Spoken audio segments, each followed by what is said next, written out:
One of Ukraine's most celebrated fighter pilots and 2 other airmen have been killed in a mid-air crash. Captain Andrii Pilshchykov won fame taking part in closer-range aerial battles over Kyiv during the early phase of Russia's invasion, flying under the call sign Juice. The 3 pilots were killed when 2 L-39 combat training aircraft collided over a region west of Kyiv. The Ukrainian military called the deaths painful and irreparable losses. And the military paid tribute to him as a young officer with mega knowledge and mega talent.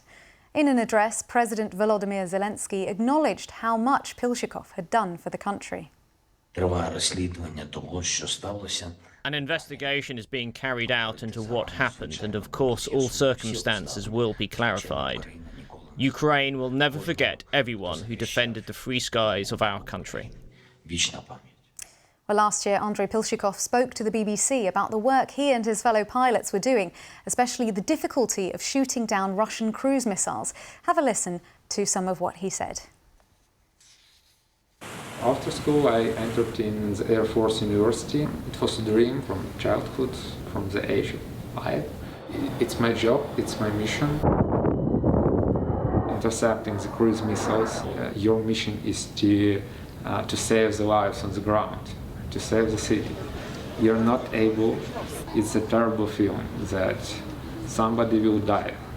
Somebody will die in minutes, and you didn't prevent that. Well, in that interview, Mr. Pilshchykov was speaking to BBC Ukraine's Zhana Bezpiatchuk, and we can go to Zhana now in Kyiv. Welcome, Zhana. First of all, how important a figure was he in Ukraine? He is really a unique fighter pilot and a unique officer in the Ukrainian army. Andrii's story is extraordinary because he became the world global campaigner for F-16 fighter jets, modernized fighter jets for Ukraine, which are supposed to replace old-fashioned Soviet fighter jets, which are flown by Ukrainian pilots now. He also campaigned for the trainings for the pilots, and he, fighter pilot, managed to persuade decision makers in the US, in Great Britain, in the EU countries, why Ukraine needs as soon as possible these kind of weapons.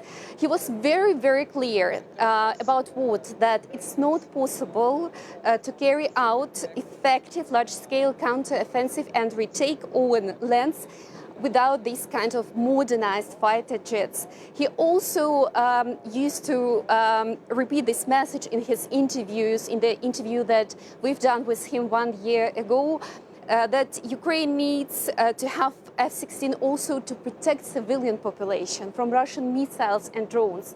They fly in the sky literally almost every day and every night. And also he stressed in the name of all Ukrainian pilots that to have modern fighter jets in the fight with such army as Russian, that is armed with and has the modern fighter jets like Su-35, to fight with this army, the lives of pilots, they also matter a lot, and they depend again whether Ukrainian army has or not such fighter jets as F-16. So this was his message. Also, in the interview that we've done with him, he said some things that I remember now very well. They impacted, I think, many people in this country. He said that, you know, I'm a combat fighter jet pilot, and my main job, my main mission is to take tasks, to go on assignment, then come back to the base, and that's it. Although all these assignments are quite difficult and sometimes dangerous, but that's not enough in the time when Ukraine is in such danger, when Ukraine faces the Russian aggression, that you have to use every day, literally every single minute, to help your country. And he did a lot for the Ukrainian army. He combined different roles. He also supported the pilots of the military helicopters.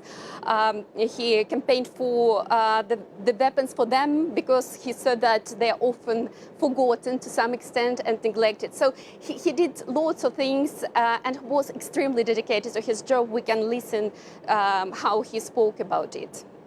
And Jana, as you were outlining there, he was a very experienced pilot. And of course, it takes a while to nurture and develop and grow that skill. How big a loss is his death, not just as a person, but in terms of Ukraine's talent pool?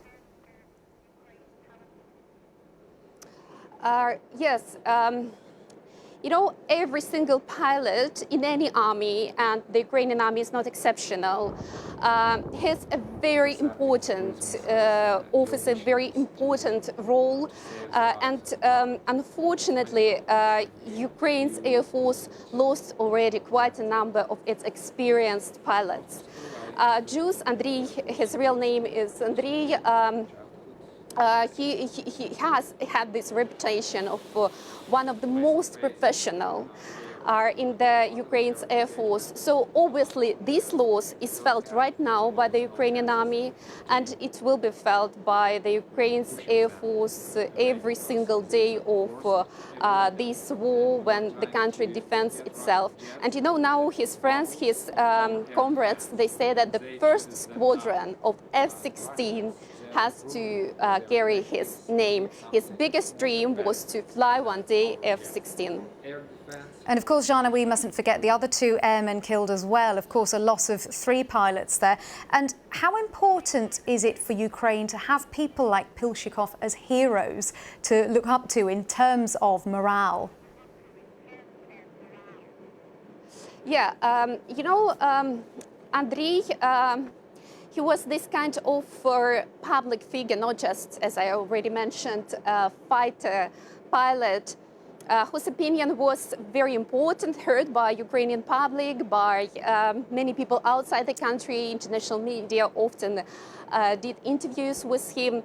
And, you know, I know myself the examples when people had some doubts what, for example, the chances of Ukraine to retake territories, even if it gets F-16 fighter jets.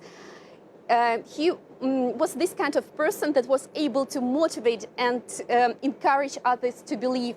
And he, in fact, is one of those Air Force officers that restored the faith and trust in Ukraine's Air Force. It's very important for this country, not only because of the large-scale Russian invasion, but we have to remember the history of Ukraine. After the collapse of the Soviet Union, Ukraine, in fact, lost everything that makes possible the development of Air Force, funding some bases. It was not able to sustain those Soviet fighter jets and strategic bombardment aviation, which it inherited from the Soviet Union. And in fact, this is the generation of pilots like Andrii that made people in this country trust and believe in their Air Force and in the bright future of this Air Force. And now I can tell you, nobody doubts that his dreams will come true to a great extent, thanks to Andrii. Well, Jana, thank you. That's BBC Ukraine's Jana Pilshchykov there.